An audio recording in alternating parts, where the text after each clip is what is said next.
And we are live. Welcome to the ArcticTechCast. I'm Christopher Ashbridge. This is my first time back on the podcast stage for about a year now. But what I do is I help scale ups and startups with recruitment needs. But at the same time, I like to stay connected with the tech community. So I started this TechCast, and now I invited a good friend, Gabriel, to jump on board. And we're talking about Startup 101s. But before we go into any more detail, Gabriel, introduce yourself, please. Of course, first of all, thank you very much for inviting me. It's always a pleasure to see you and share a nice conversation. Yeah. So I'm Gabriel. I live in Sweden, and during the last 23 years, I've been working within tech and funding, creating companies, being investors, also being like a founder as well, and being trying to create my own ideas and get funding and survive. So I feel that I experienced it all, and I learned a lot from several mistakes and so on. So I hope those lessons can be valuable for you guys. Yes. I appreciate it. Well, I've known you now, what, 4, 5 years, give or take, and I know you've had your hands in quite a few different pies. You are the pinnacle of an entrepreneur, I would say. Yes, I had my hair was like your beard before when we met. So Yeah, has been a while. yeah. It's the stress of startups, really. That's what it does to you. Yes. Right, guys. So what the plan for today is we're going to look at startups, of course. We're going to break down harnessing AI, building MPVs, managing remote teams, and of course, securing funding. The guys that are tuning in live as well, feel free to throw any comments or questions into the comment section, and at the end of each topic, we can explore them and dive into any details. Right, Gabriel, what we're going to do, we'll start off with the good old AI. I know everyone's talking about AI at the moment. At the time, it is a bandwagon. Everyone's jumping on board. But like you said, you've been around the tech scene for 23 years. AI is coming on board. What surprised you the most over the last couple of years with AI? Yes, that is a very good question.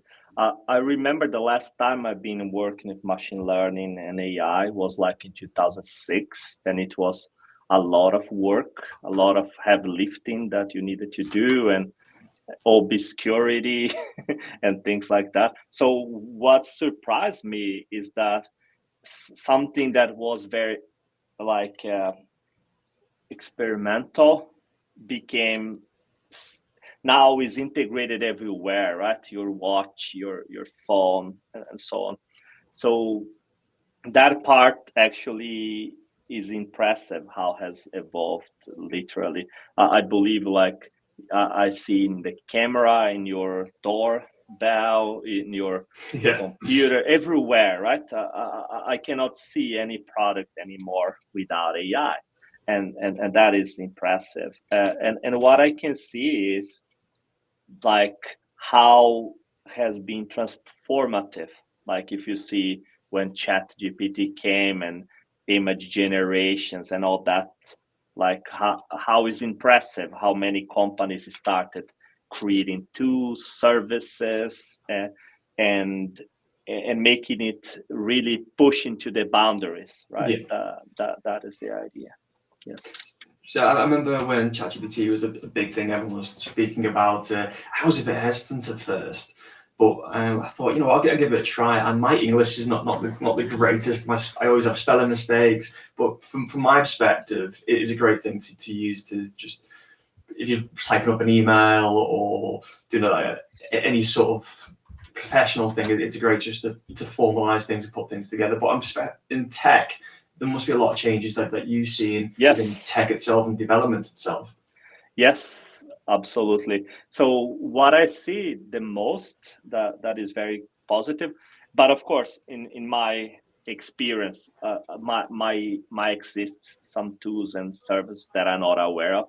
But what I like the most is that when you have a pull request, like on GitHub or whatever, there are some tools that they more or less evaluate what is going on and summarize Yeah. like this change, you will solve some problems or might introduce some issues. So that is very handy because you can kind of minimize a lot of the manual labor, right? That you need to do. And one cool stuff that I'm doing now, mostly because I work on my own, so sometimes it can be lonely. Is like you just talk to the like chat GPT, and then I brainstorm. I like, oh, I want to create this, and then you just think out loud. You understand, and Yeah. then you get some feedback. That is pretty cool. It feels like you are pair programming with someone, and then I can maybe suggest or ask recommendations. So I really enjoy that part, the creative. You understand? It's like it's enhancing my capabilities in a more interactive way, if that makes sense. Yeah, you know what? I've never actually thought about doing that. Talking to AI as a buddy in a sense, or as a mentor, Yeah, to like, what you think of this? And get some reflection back. That's a really good idea, actually. try that out and let me know the outcome. I might make But a $1 million business out of it. Who knows? yes, yeah. I don't know if I'm crazy, but I really enjoy doing that. I feel that sometimes the honesty, you understand, and the pragmatic approach. Sometimes it will say, "Oh, this you are not covering this aspect. You forgot to consider," and then you start building on top. Yes. Yeah. Okay. Okay. Well, what would you say are some of the misconceptions with AI's capabilities? Yes, I believe the biggest misconception that I have seen, like within my network and reading, is that AI can think like humans, right? Uh, Many assume like, oh, AI is just a magical solution that, but in fact, it can. All what AI can do is like identify patterns and data, right? So it's like a pattern recognition and data analysis. So what I try to do when I'm talking to some clients or friends, students who want to learn about AI, is just educate them, right? That the idea is like breaking down what AI can do, like automating repetitive tasks and generate creative ideas yeah. versus what AI should not do, like make critical decisions without oversight. You understand? Yeah. Of Uh, course. There's a limit of Diagnosing. control. Yeah. Exactly. So I believe, like, in my opinion, that is the biggest misconception. It's like that AI has its own mind and will figure out things, but in fact it will be like pattern and data and so on. You understand? Okay. That is the idea. So I know you as yourself as an entrepreneur, investor. How do you sort of educate your clients and your sort of stakeholders on the misconceptions of AI? Because I know there's a lot of people out there think, oh, it's going to take over, they're going to lose jobs, all this sort of propaganda against it. How do you educate people on this?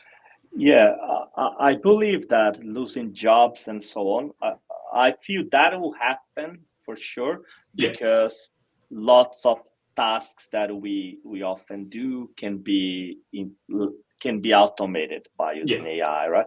But I also believe new jobs will appear as we go. Similarly to what happened in the past, we did not have electricity and so on, right? So it'll be some kind of revolution as well. So how I educate is I try to explain what can be achieved using AI. And some startups, they have some crazy ideas. They believe that can be done using AI and so on. And I try to explain that, okay, so you need to have some data. You need yeah, some data, right, for us to be able to achieve. And sometimes they don't have the knowledge about the data or even how to assert if the AI will be providing the correct information. So what I try to do is similarly to our talk now, it's kind of explaining and giving examples and and telling, all right, if you wanted your AI to perform some tasks, you needed to feed that data, right? The expectations, examples of what to do, what not to do, and so on. So Yeah, that's how I try. yeah, you can't get nothing or something for nothing, really. You've got to feed into it and build upon it. Yes, there are models that they already have a lot of stuff, right? You like ChatGPT, Llama, like there are lots of models, of course, that you can leverage, but then you need to verify if those models will satisfy your needs, right? Yeah. Will be able to comply, and also if you are allowed to utilize that commercially within your product idea and industry and so on. Yes. So we want to make sure you have the right data, so you're not also barking up the wrong tree at the same time. You don't want to be pushing your business in one direction because some wrong data says otherwise as well. Yes, exactly. Okay. Then with AI, everyone's talking about the sort of the human touch of it as well. Is it like, I know using like ChatGPT to create emails, there's always like a sort of smell to ChatGPT. You know if someone sent you an AI generated message. Yes. How do you think AI is going to play in with this sort of more the creativity side of things, like maybe creative writing for novels or design or all that sort of human creativity? How do you think AI is going to play around with that? Yes. I believe that AI is already enhancing the creativity. Of course, the biggest issue I see is if people will stop thinking by themselves, right? To just, oh, I have no idea, just reply, just to write this book, just whatever, right? Yeah, That they have no idea what is going on. That can happen. But I can give an example. Uh, I've been chatting with AI quite a lot, more than maybe with real humans. right. And sometimes I had some experience like asking to refine some ideas. And one crazy stuff is like I wrote some chord progressions in a song and I explained it like what I wanted to create as a solo and things like that. And I got the feedback from AI like, why don't you try these notes, this scale and stuff like that? And I actually even learned some stuff that I did not know. Okay. So that's cool. So I see. I believe the role would be more like collaborative. You understand, like as we discussed before, that maybe automate some stuff that you don't need to be doing, right? Some repetitive tasks, but I would say to give suggestions and refining ideas, enhancing creative aspects. I see that is very powerful in that way. You can actually get a lot of job work done in Yeah. less time if you utilize AI in that way. Okay, so just bring it back around to within the sort of startup environment. You'd recommend it if you're a startup entrepreneur and you were like, right, okay, I need extra advice. You know, it's going to be sort of free advice. You'd recommend talking to a bot and just bounce ideas off and find out Yeah, what not to do and what to do based off that data that the chatbot's got. exactly. And you can even ask. You can simulate like, all right, are you pitch my idea? You understand? Give me Yeah. your honest feedback, criticize, highlight what flaws I have and what I need to improve. Like that can be quite valuable, right? So you do that before you actually go in a live experience. You understand? So you can already get instant feedback. Yeah, Yes. that's pretty good thinking. I've not even thought about that for myself, and I'm working on a new product at the moment in time. And I'm just reaching out to people asking for the feedback. But I've not thought, oh, maybe you should ask ChatGPT or an AI tool to be like, hey, what actually thought? And the criticism is crucial. That's how you build upon and refine a product to where it becomes. So Yes. that's great Yes. advice, Gabriel. But you are Yeah. concerning Thank me the you. amount that you are talking to AI. Yes. Yeah, that is true. Like what I often do is you can create a persona using AI. You can say, oh, you are an experienced musician from 70s, example. And then you can have a conversation from that perspective. Or you can say you are an investor evaluating early stage startups, right? Within the field that you have your startup. So actually you can create different personas and have a dialogue and get the feedback in real time. So that's probably why I'm spending a lot of time talking to these personas. Okay. Well, can you share any stories where you've implemented AI and you sort of either exceeded or fell short of your expectations? It's always good to see both sides of the coin here. Yeah, that is true. That there's a project that I'm very proud of, and I released like 3 months ago with a good friend of mine. Like Babe is the name of the app. So it's pretty much we created a custom AI where people can create characters and they can share, they can have conversations and so on. And we tried to make it to understand the user, when you are talking to it, it will follow your tone of voice. It will understand, like if you like to speak faster, it will also speak fast. Lots of things like that. And it ended up pretty well, I would say. But one fun aspect is some actual clients, they reached out and say, oh, because for now we just support English, and they said, oh, I'm speaking in English, but it is replying in Dutch or in French. And so actually AI or that particular model, I would say, it started to understand the accent or the way how that user was talking to you, and then figured out, oh, maybe this guy speaks Spanish, right? Let me answer that in Spanish or whatever, which is pretty cool. Like we did not predict that to happen, was not planned, but it started happening. And some users, they said, oh, that's great, so I can just practice, right? So it became a pretty cool stuff, and I'm very proud also to see that there are people creating real connections, like they chat and they use those characters and so on. So that is pretty cool.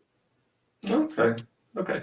Yeah, it's pretty interesting because I know I'm based in the UK, and accents around the UK, you go 5 miles down the road and it's a completely different accent. So I think that's one thing AI might struggle with over the next coming years. And there's a funny sketch on YouTube about some Scottish guys in an elevator talking to an AI elevator, and it just doesn't understand. But I suppose that will come with time, and it will eventually get over that little hump. Yes, that will be fun to see. Yes. Okay. Yes. We're coming to the end of the sort of AI topic. So if anyone's got any questions, feel free to throw into the comment section. But Gabriel, how would you summarize AI within startups, if you could, in a paragraph or two? Yes, what I would summarize is for startups to have their ideas, try to verify the fastest way that they can utilize AI. Try also to don't become just a wrapper. What I mean by that is just, oh, I just call ChatGPT and that's all what I do. But actually have your own value on it, right? And try to solve a real problem. You understand? Like what I'm actually doing, right? Is it solving some problem? Those are the ideas I would suggest, not only when talking about AI, but even more when talking about AI, if that makes sense. Yeah. Okay, fabulous. Well, let's move on. We're talking about creating MPVs. Yeah, Um, MVPs. Yes, MVPs. Sorry, my bad. No worries. I Uh, got scared because I'm like, oh, I don't understand this topic. So I'm glad that is MVP. it's just me. I'm scanning over to the next screen. I think hang on a second, trying to do two things at once. But MVPs is my bad. I'm going to do that throughout the show now, aren't I? So what makes like when you're prioritizing features for an MVP? What is the best way to decide what makes the cut and what doesn't? Yes, that is a very good question, and I would say that's the biggest mistake I have seen as well. So most companies they actually just want to fill that up, like add a lot of stuff and just get it out. And they often build up a lot of stuff that they don't know that the users need or they even care about that, and they end up spending more money. You understand, like they run out of money and so on. So my suggestion would be to don't overcomplicate, make it very simple, create like a mini version that allows you to verify like the technical feasibilities of your product. Like sometimes you are uncertain, right? will Yeah, this will this AI or will this product be able to perform those parts? Sometimes you don't know, so I would build those unknown aspects, right? That will be the core of what you are trying to build. And then I would try to add some features that will enable you to collect data from the users, right? So that you can see, all right, analytics or whatever, right? So so what I would suggest is just focus on really the basic to identify your north star, if that makes sense. You understand? Don't try to build a lot of things because it will just be costly and difficult to maintain, and sometimes your users will just get lost, if yeah. that makes sense. That would be my idea for MVPs. And then release it also as fast as possible. Don't wait a long time, and start getting feedback from your users as fast as possible as well. Why do you think people wait and don't release?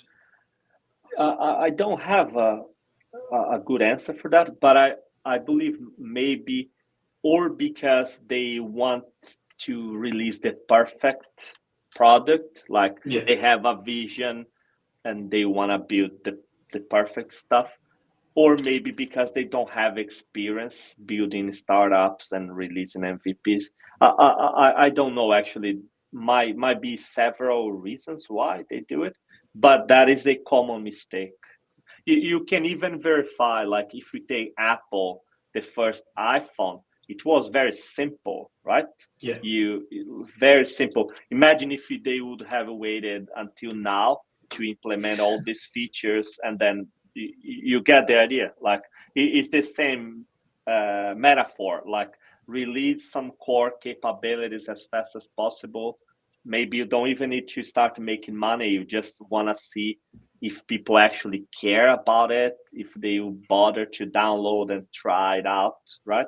And then you get feedback, and then you can maybe calibrate your ideas, right? You can say, okay, no one cares about the image generation, or everyone loves the image generation. yeah. Do you see how that can give you different perspectives, right? And then maybe you say, oh, skip all the rest, let's put all our focus on image generation or whatever feature that might be.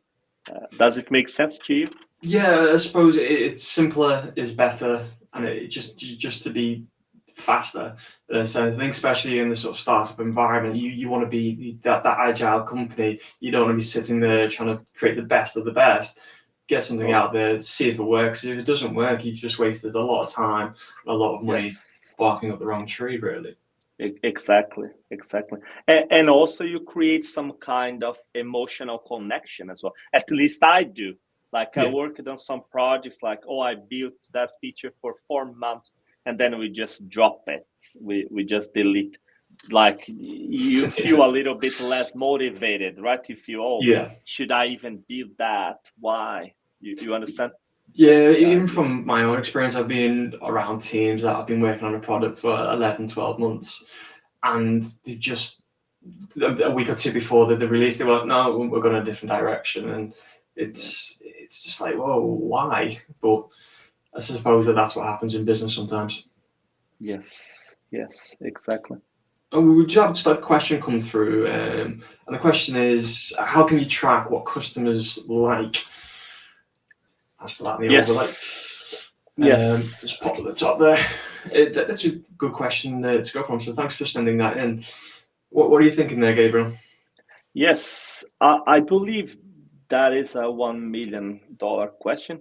So I see mostly from data, like if you have a feature on analytics that you have many people they are using, right? They use it a lot. So you can assume that maybe it's a likable feature, right? But I also keep your eyes open to like reviews in the App Store. Even the negative ones, I believe they bring more value, right? Maybe the positive, they'll just say, oh, that's a cool product or whatever. But the negative, maybe you can verify, okay, they are criticizing those parts. You see a pattern, and then you see what is not being criticized. Maybe they like it, right? That can be one idea. But I guess it's mostly data driven. You understand? Whatever you can source that data from. Like if you have Slack or Discord or emails, reviews, and analytics, like the usage, the real usage. Does it make sense? Does it answer the question as well? I would say so, but I think it also depends on the product as well. I know I've done a lot of stuff around mobile apps, and if you just send out some things on the app, a pop up every now and then, hey, well, what are your thoughts of their app? And just getting feedback from the consumer itself is pretty handy to know what they like and what they don't like. I know 9 times out of 10 I do ignore them, but you will get some data back from that as well. But again, I think it depends on the product and where your consumers are and how you deal with them. Yes, I can give a clear example. Let's imagine if you have an app where you have articles, example, then you can log how many times, like the view, right? That they actually open those articles. If they rate those articles, if they like, if they share, how like the time that they spend in that view, right? So imagine if you have 20% of your users are using that and spending a lot of time every single day, and so then you can assume, okay, like they like this feature, right? That those are some ways that I would say to try to figure that out. Okay, awesome.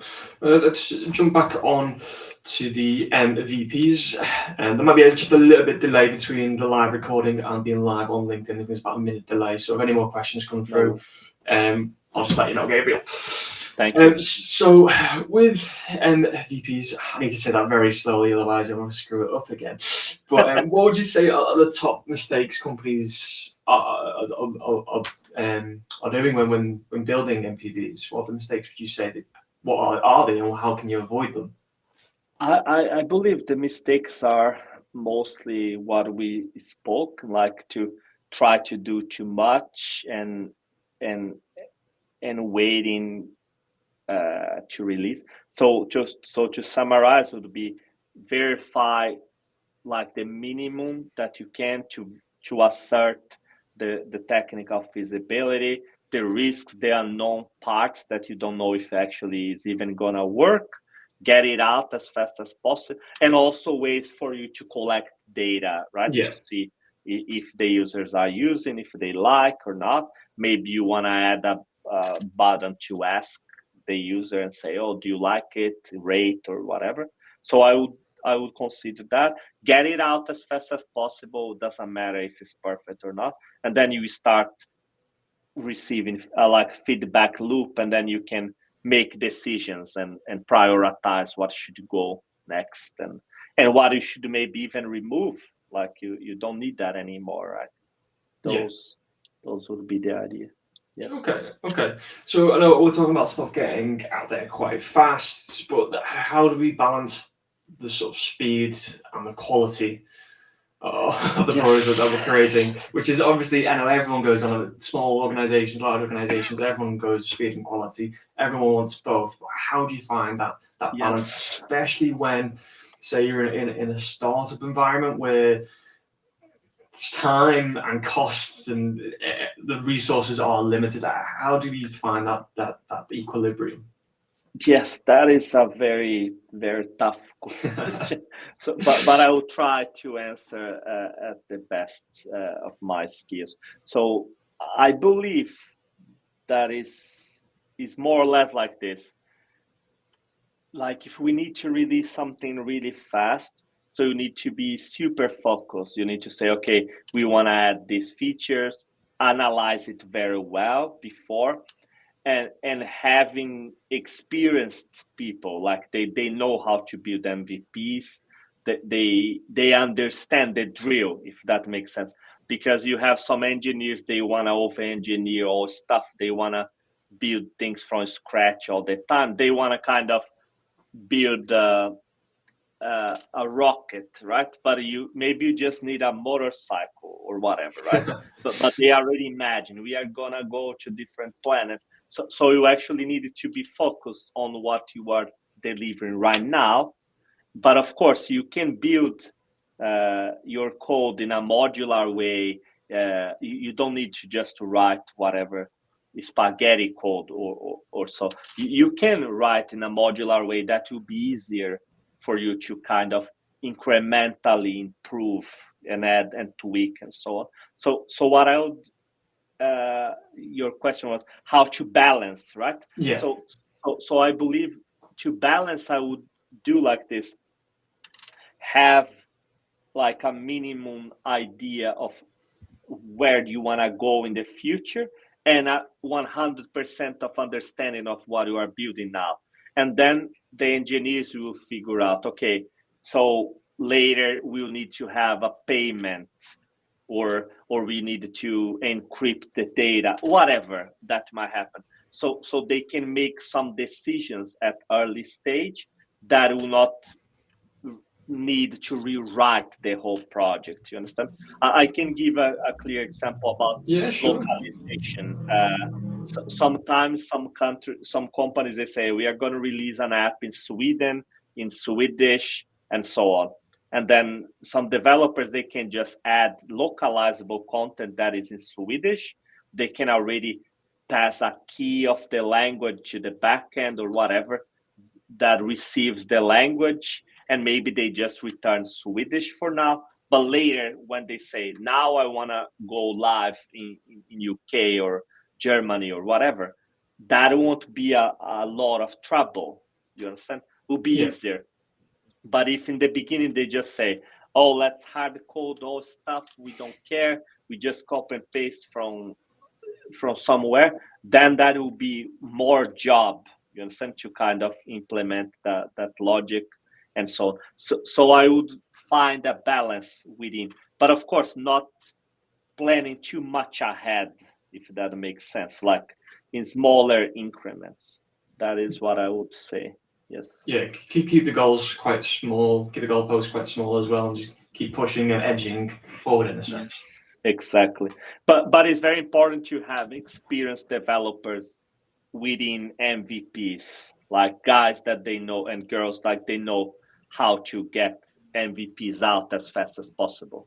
You understand? That is the main idea. Yeah, but that's also the beauty of having seniors in the organisation. You know, you can get the balance of the time, speed, resources. Everything comes together with the quality, with a good quality developer at the same time. So that's what you pay for.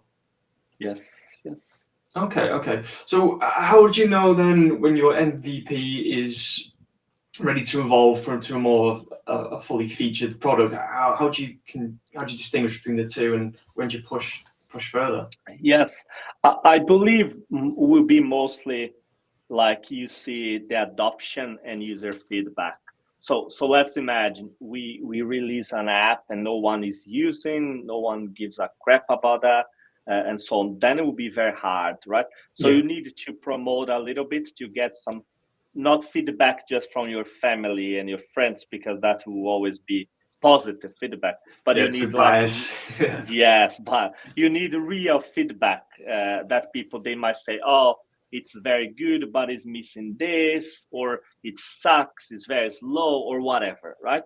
So I believe what you need to do is maybe the first 6 months, your focus is to get that information, right? You don't care about revenue, you don't care about any stuff. You just want to figure out what people actually like about this product and what they believe should be improved, right?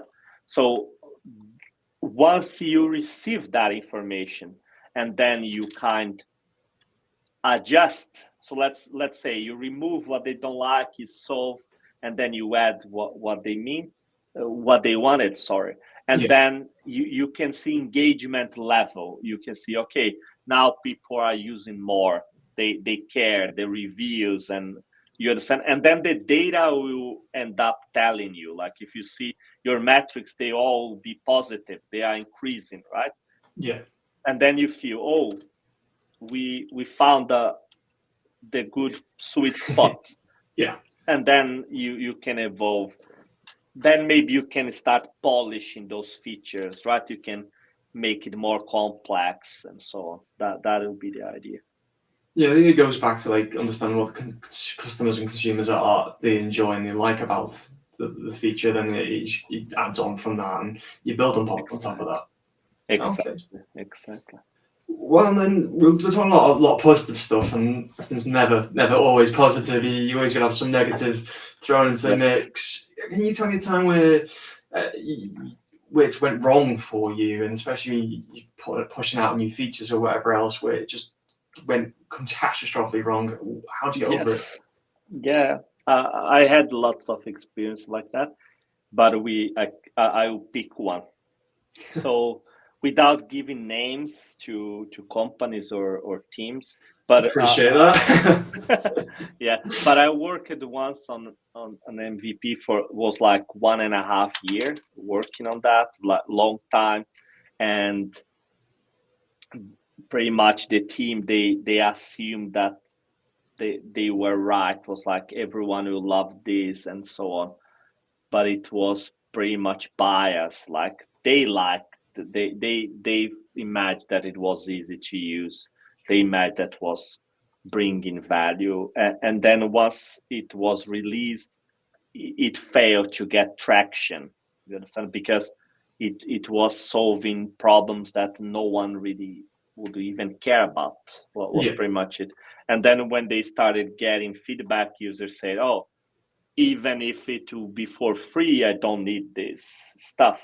You understand? Like, and then the team started to figure out, oh, actually, no one actually will care about that. That was our biggest bet. You understand? So that is the case, and that's why I'm sharing based on my experience. Try to verify that importance even before you write a single line of code. You understand? Like, make sure you go in the right direction before you go in the completely wrong direction. Yes, that will be the biggest lesson I got. Yes. Okay, so good planning, good structure. Makes sense, and you can go back and use AI and bounce off criticisms and go from there. Reflects back. We've just had another big question come through. I'll pop that in because we are coming to the end of MVPs. But we've got this one here. Okay. What is a good practice to? Yeah, I can read. Yeah. I'll use AI to read it for me. So critical.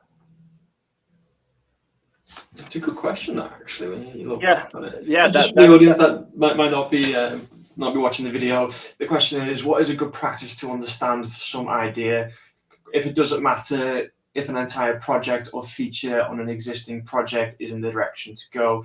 Making a good decision at the early stage is critical because you lose money and time for something that doesn't promise another mind.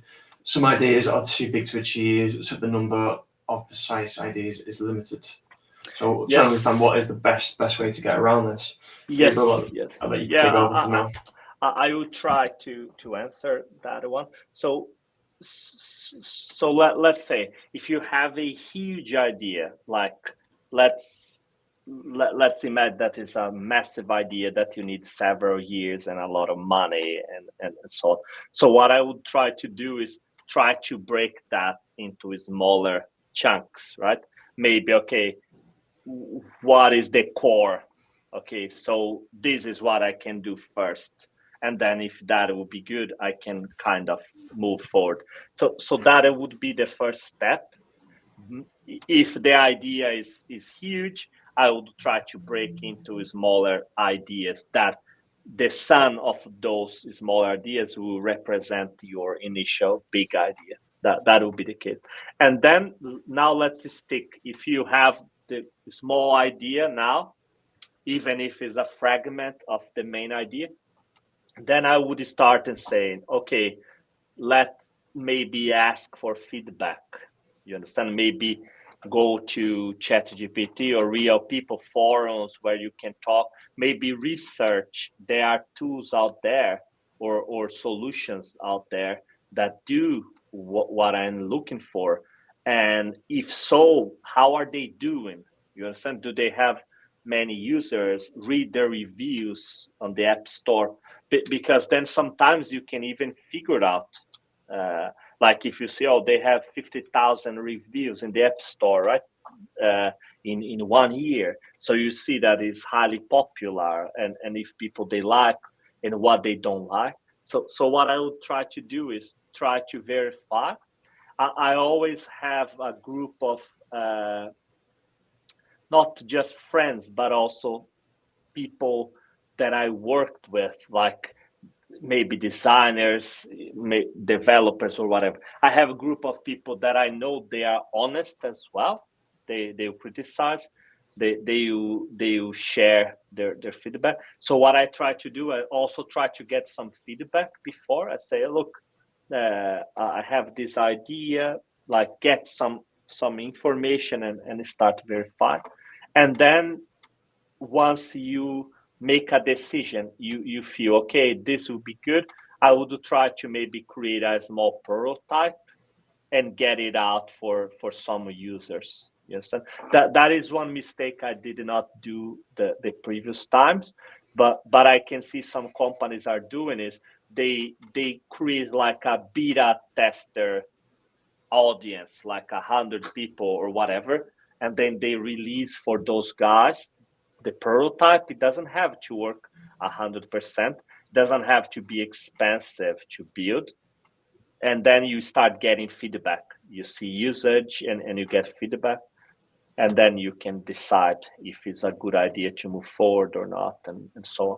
Yeah, I tried to answer. I hope I helped you somehow. Yes. Oh, thank you for that, Gabriel.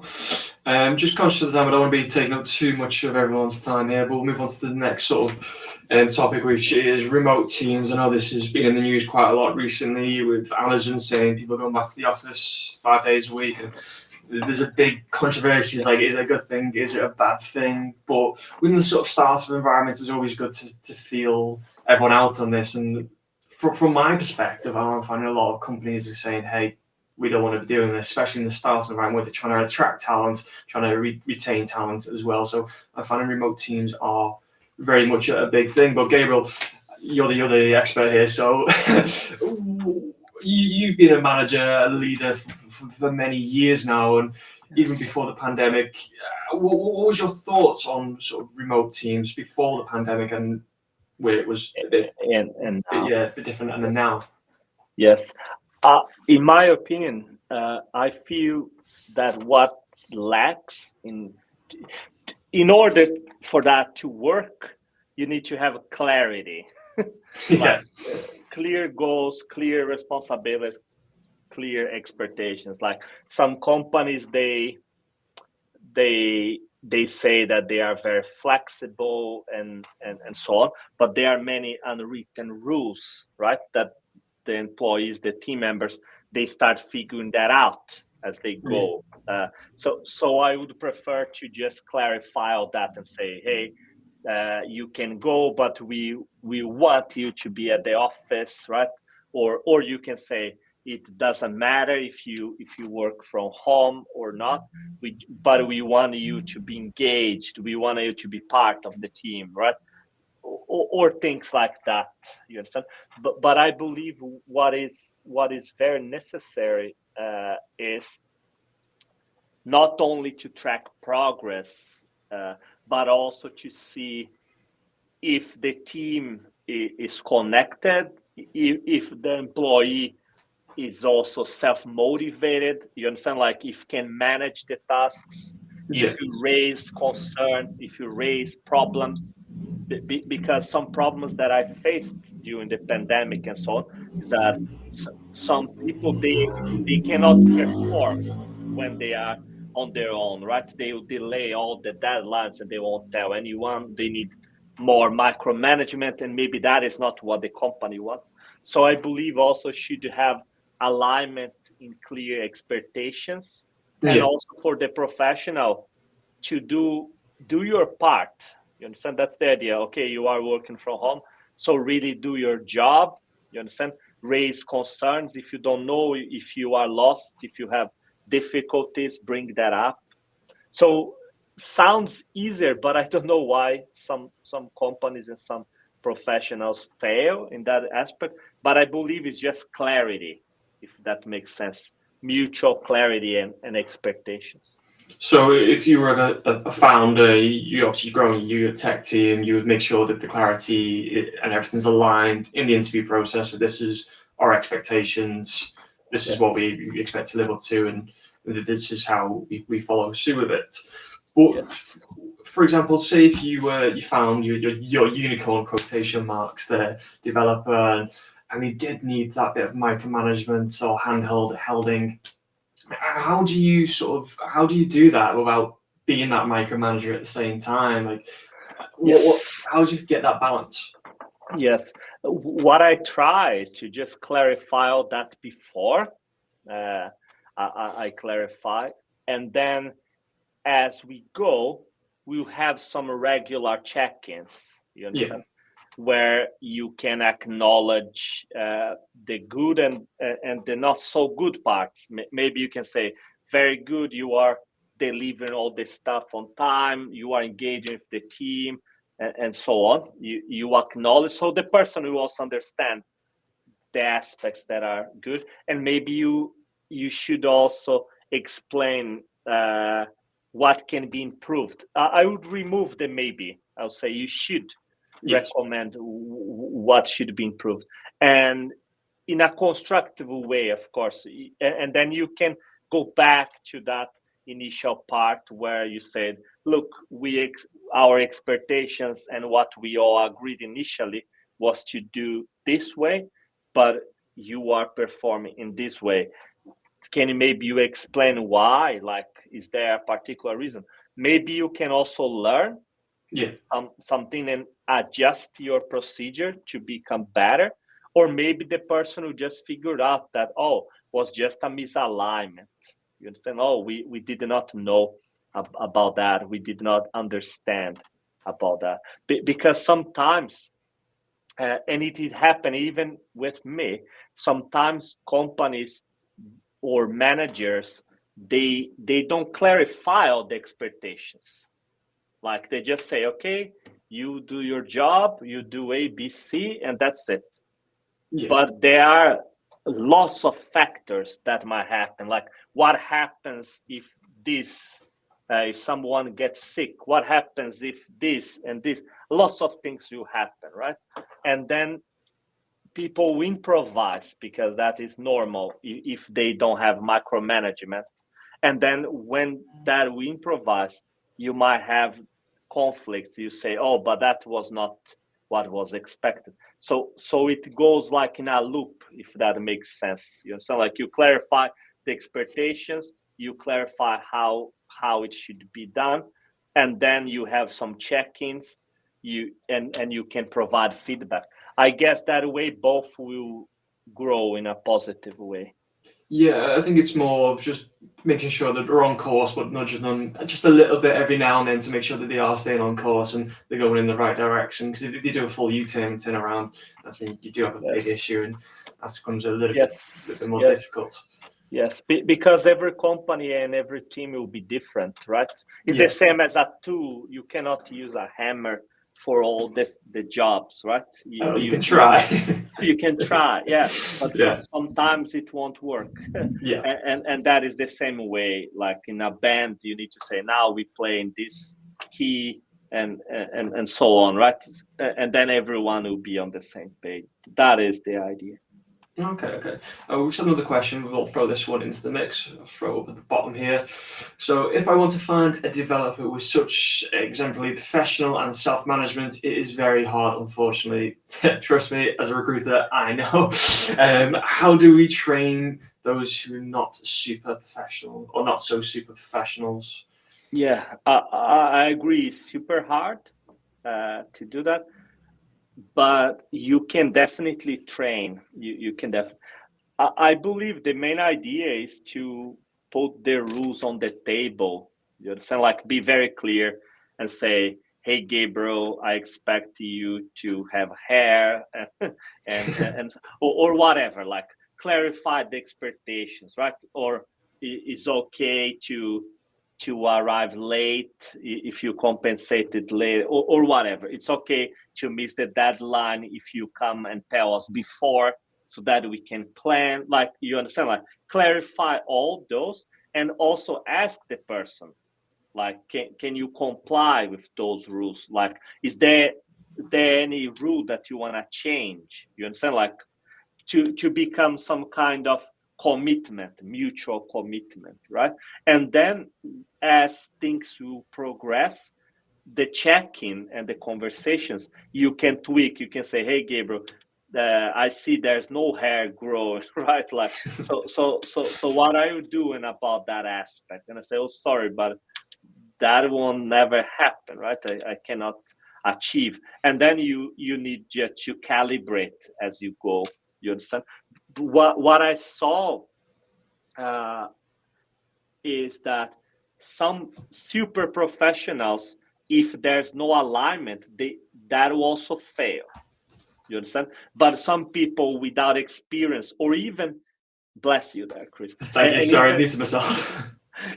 No worries, but I heard that. Sorry.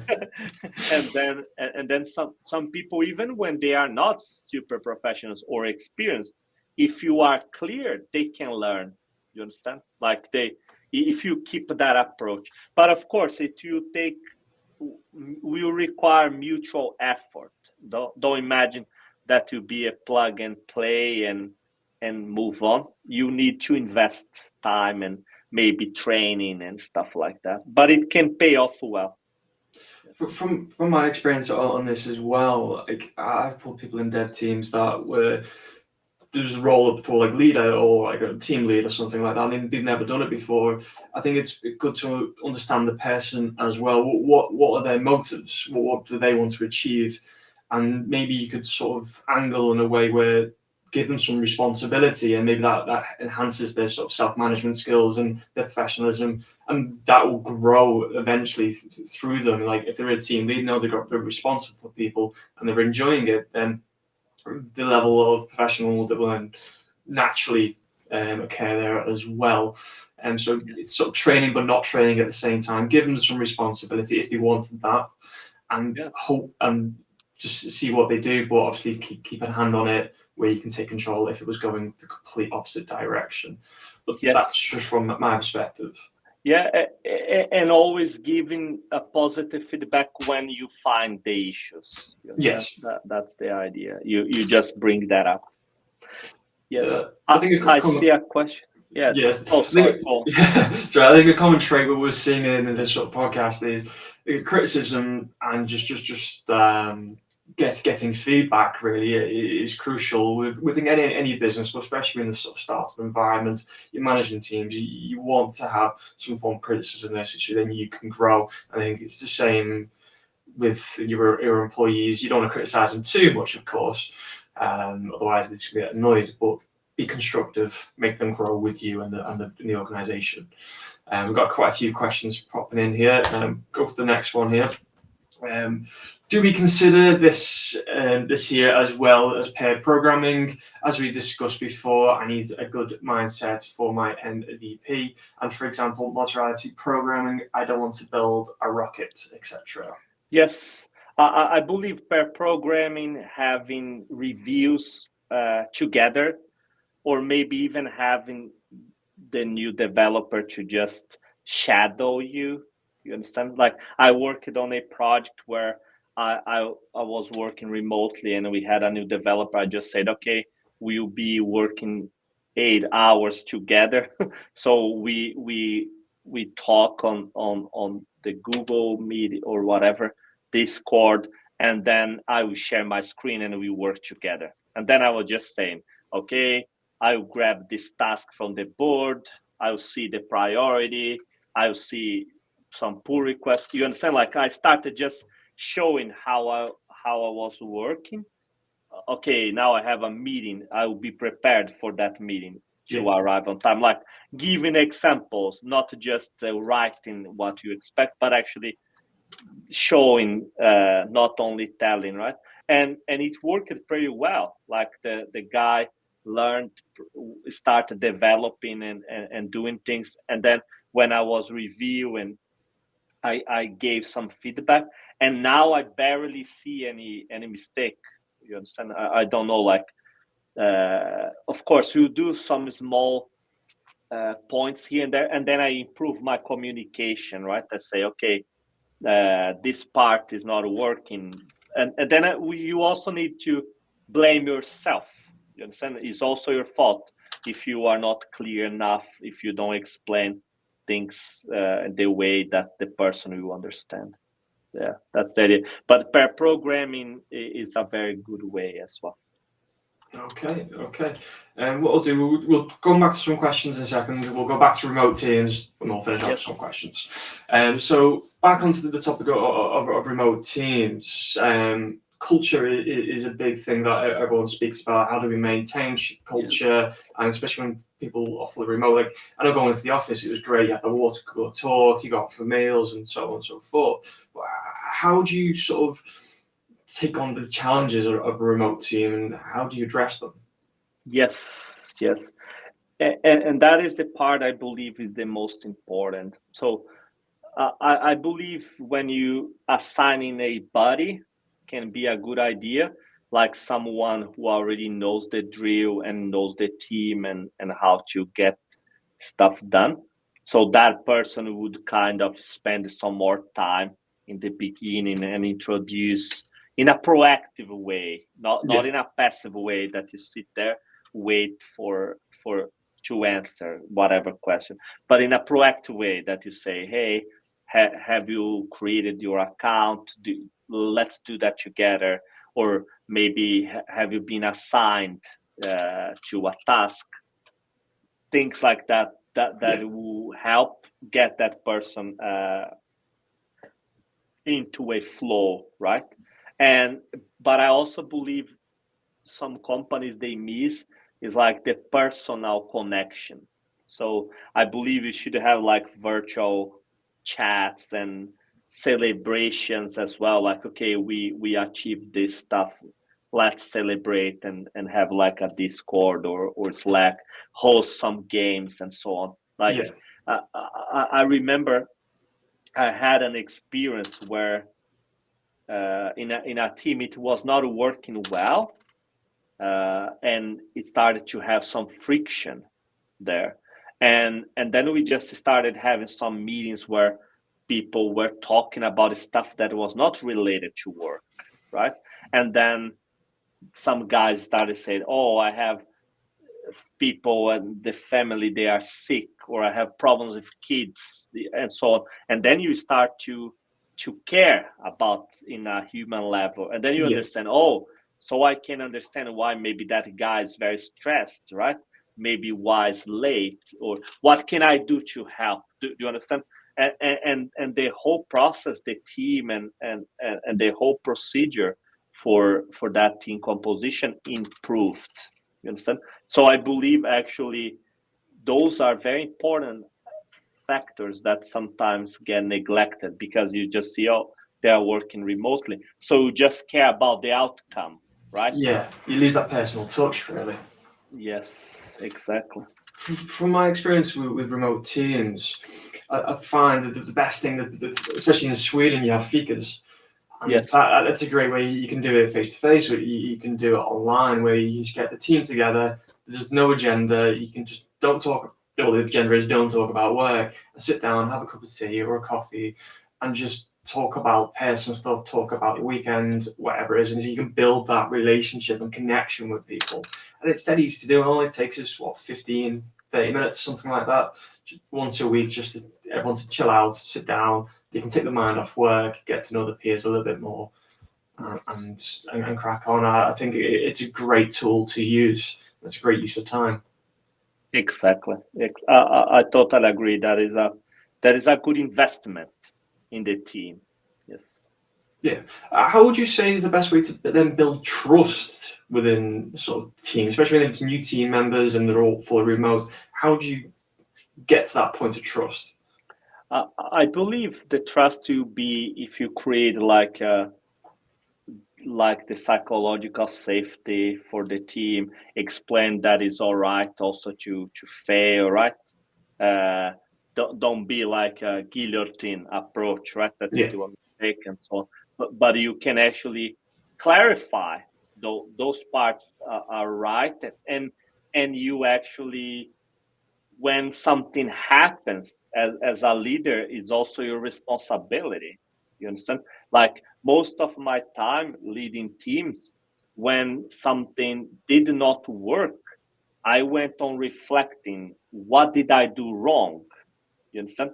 Yeah. Like, so most of people just say, oh, Chris did a mistake there, or whatever, it's his fault, like and Madonna or whatever. Yeah. So Drama they are, queen. yeah, so the idea is like, okay, what did I do wrong? You understand? Oh, maybe I should have clarified this and so on. Because even more when you have different cultures, when you have people different, working from different countries, they speak different language or whatever. There are lots of things that they improvise, and maybe you don't want them to improvise in those parts, so you can just clarify those rules in advance. You understand? Yeah. And then if that happens and you are honest about that in the beginning, people also feel that they can trust you when they will not comply, or when they need to improvise in some aspect that you guys did not clarify, right? They say, oh, I did not know about this, and I did. And then you can come back and say, oh, so we need to improve. Do you understand the idea? Like being genuine and organic, and you really care. It's not just you wanna get it done at any cost, right? That you don't Yeah, care you about don't that. want to be an unemotional machine, really. You want to make No, sure there is affection there, and you want to build exactly, upon that. Okay, so exactly. there's a lot about remote teams there. I think it just goes down to alignment and just overall trust in them, being a human, and just making sure that they're accepting the organization and you keep on Yes, contact. I think that's the best way we can summarize remote teams, yes, especially in the sort of startup environment. It is tough, but it's definitely worthwhile, especially these days, and the labour market as well doesn't exactly help. But exactly. we'll move on to the last setting, which is getting funded, which is, of course, always an interesting topic to delve Yes, into. Before we do, we just realised there's one question at the bottom here that we've missed out here. Is how to protect your idea in a fast-growing industry. Great question. I think a lot of yes. people will like to know the answer to this one, Gabriel. Yeah, I would say that is a very difficult thing to do. I have had, I don't know if I'm paranoid, but I have had lots of ideas stolen and things like that. So I believe what you need to do is, if you have some idea that you really believe in that and is unique in a way, so you need to kind of protect that trademark and things like that as fast as you can. When you share with people, you have NDAs and things like that. You understand? That is what I would say. But even doing that can be hard. You understand? To protect. I don't know if, like, when you post some stuff on GitHub, like, do you get the idea? Like, sometimes people can know about your idea, and maybe they have more resources, right? They can release it faster. They can build. But I would try to protect and make sure that you not post on Twitter or whatever is the name now, without taking legal precautions. That would be the idea. But that is a very tough one. It's Pandora's box, really. How do you tackle it? How do we open it? And it is one of them things where you've got to be agile. You got to be fast with it. And if your idea is good, then you move fast. But then you might go out there and it might flop. But then again, it's just pivoting and it grows. So it's just act first. Really, is my advice. And if you're struggling, speak to some other senior developers. Get some advice off close friends that you can trust, and grow from there. And again, use the feedback that we've mentioned. I don't think ChatGPT is going to steal your idea, or hopefully not anyway. Never know. You never know these days. But yeah, again, use that and try and get some feedback and then grow from there. And it's a difficult question to tackle. And I think a lot of people, especially with the AI train coming through for the last year, 2 years, that's a hugely growing industry. And same security, there's a lot of products out there. So someone might have the same idea as you, but not even robbed it off you. You might just have it. So it's just a case of tackle it when you can. Yes. But the security is also important. Like, if you have your idea and maybe you have an MVP or a prototype, sometimes people will try to hack. They'll try to understand what is going on. So you also need to keep that in mind as well. That's a good point. Yeah, right. So let's get back to the final topic, which is getting funded. Startups, big thing, funding. If you don't have the resources, then it's quite hard to grow and keep on pushing your product out of there. So, with that, how should a startup decide which type of funding you should pursue? It is a great place to start with this. Should you go venture capitalists, angel investors, crowdfunding, or just bootstrapping, really, as well? Yes. I believe that will depends on your stage and your goals. So angels are great for early funding and minimal strings, right? And then when you go to VCs, they can be better when you are scaling up very fast, right? So what I will try to do is I'll try to verify how much money do I need to kind of have something here, and I try to get that by my own means, or the co-founders or family or angels or whatever.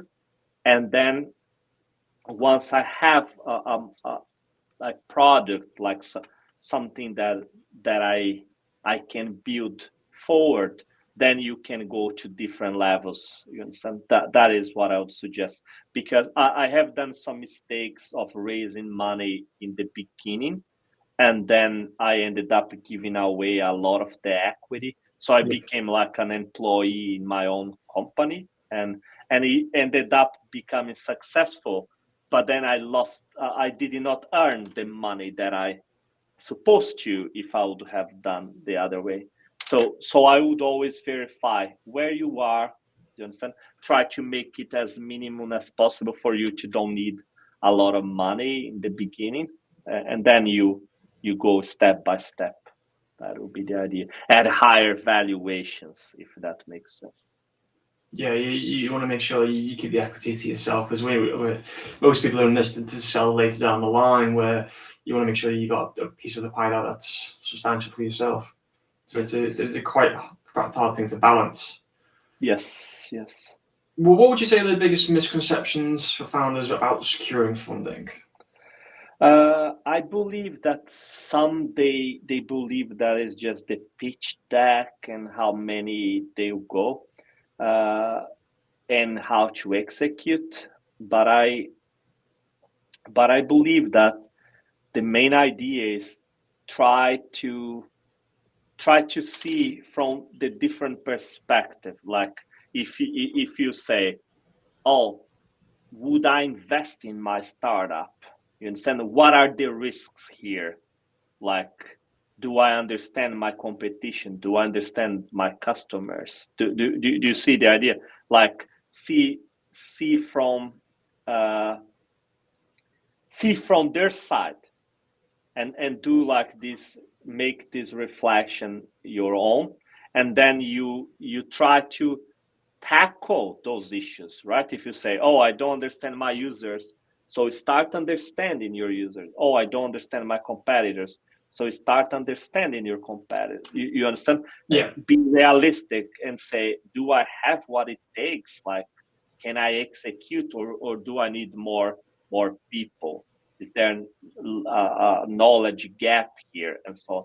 So if you make all those reflections before, you understand, and solve, you actually end up being more confident, and you believe actually in what you are doing. You understand? That is, I don't know if I answered your question, but I would say, if you reflect, you don't just go naive and say, I have a 10-pager sexy PowerPoint that I bought online using AI, and then now I can convince someone to give money. But then Yeah. you need to evaluate, can I actually pull that? You understand? Like, how is the competition, and so on. You understand? So kind of make all that before, tackle those problems if you can before, and then automatically you feel more secure, more confident. Is the And then when confidence is key there. Yeah. is there, and also because they will ask questions, right? They want to know some details, and then you'll be able to provide valuable answers there. That makes sense.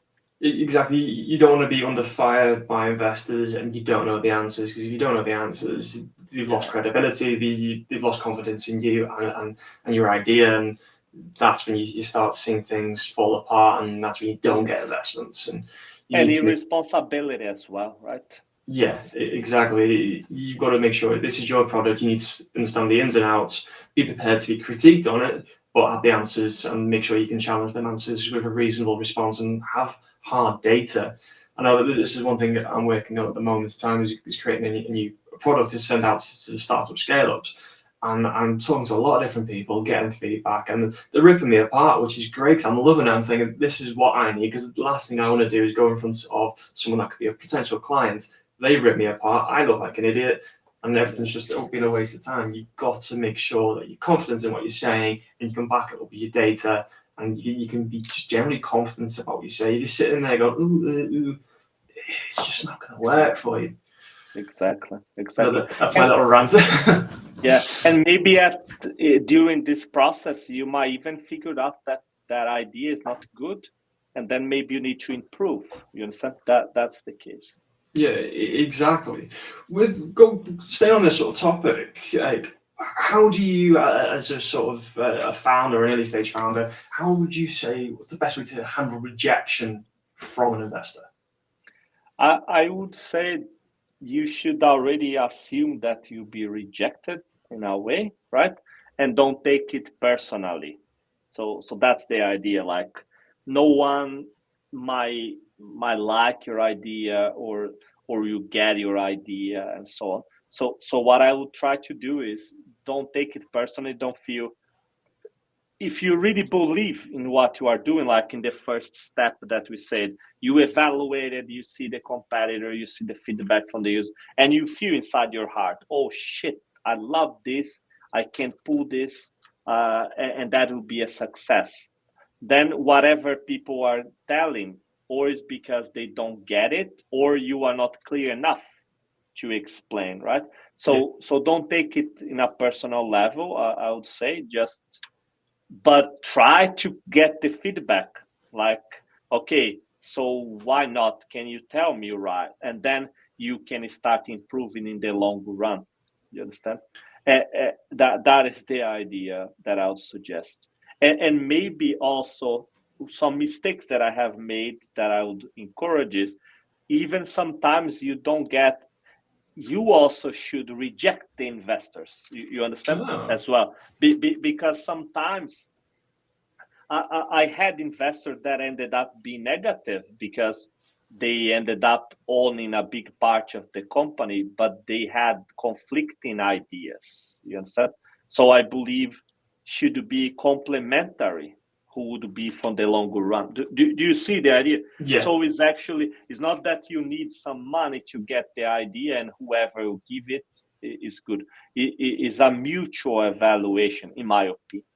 It's like if you're going for a job, for example, everyone's got Yeah. a position to walk away. The interviewer can be like, "We want you," and the interviewer can be like, "No." It's a two-way street, and you've got to be taken that way. I think, especially with funding, you Yes. want to make sure that the end goal is the same as well. And if they're not aligned, then you've got to understand why that's not aligned. Yes, and then you improve for the next one. Exactly.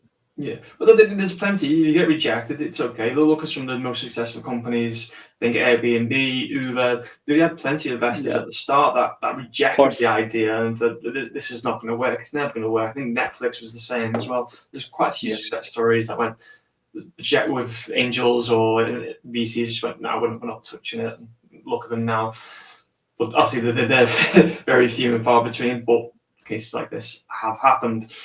And what we'll do, we'll leave on a bit of an unconventional question is about yes, your success within funding. Have you any unconventional funding success or lessons from your experience that you can share with us? yes. I had one. So again, I will not tell any company name and so on. But we had a company long time ago where we actually struggled to get funding because, or maybe we were very bad at pitching, and we were just engineers and had no idea how to sell. Could have been, or maybe because the competition was very aggressive and we had no chance to get. So pretty much we were giving up. We just said there's no hope for us, like. And but we had a couple of users, free users, and then we just sent them a message and say, look, we in 6 months we'll turn it off because we have no money and so on. And then some users, they started saying, oh, but I love this stuff, like, don't, I can pay if that's necessary, like, don't turn it off and so on. And that was very motivating in a way. And then we just collected all that feedback from those users. We said, can we have a call? Can you tell more why you like this stuff? And that ended up helping us to get the funding. You understand? So we came back to some investors and we say, look, we suck and we don't know how to raise money, but look, our users, they tested the other competitors, but they prefer our stuff and so on. So actually your users will be your biggest advocates in that case. You understand? So if you leverage the stories that they love your product, that can be a very big selling point as well. You understand? So one idea that I believe maybe companies should do is they should build their community earlier. You understand? Like have like a Discord or whatever where you can have users there. You can in real time ask feedback and Yeah. so on. I believe that can be very good. That is a lesson from that experience. All right. Okay. Well, I think we've overrun on time. I did say to you at the start, and this might be No like worries. 30 minutes, 45 minutes, hour 20 in. Yes. But it's been great having you on, Gabriel. Do you have any sort of closing thoughts about the whole sort of start of 101 and sort of getting into that sort of side of things? Yes. Maybe the main point that I want is like, try to believe in yourself. Don't see it as a job. It's tough to be a founder and so on. And then try to be very pragmatic in analyzing if your idea is actually good, if people would use that, if you can make that a business, right? Yeah. Evaluate all the risks, evaluate all the aspects, and then just build up, verify what is necessary for the MVP, as we spoken before, right? And then when you have something, start getting feedback from your users, like have some loop there where it's weak and so on. And then once you are going to talk to investors, share that enthusiasm, share the feedback from the user and say, look, we believe in this, we have a great team, our users are equally excited about. I feel that way it will give you more chances to achieve certain goals and so on. But also be responsible also when you raise money to actually continue. You understand that procedure? It's not just because now you got funding that you are done. You still have a lot of stuff to be able to move forward. Yeah, that's it. Okay, well, Gabriel, I really appreciate you jumping on and to giving us your insights. I know you've got, I guess, a tense history within the sort of startup scale-up scene, so I really appreciate giving your thoughts and feelings around this. It's greatly appreciated. And thanks for everyone that's tuned in. This is my first podcast back on the scene for about a year, so it's great to get back on the airways. There'll be more coming in January, February, March. I think I've got 7 or 8 booked in on different topics. So keep in tune for that. Feel free to add me on LinkedIn or follow my business page, which is Arctic Beard Consulting. The name is simply because of my beard, if you can't see the video. But also tune into our YouTube and Spotify channels. There'll be plenty more popping up there as well. But thank you very much for tuning in, everyone. And Gabriel, thank you again. Thank you. My pleasure.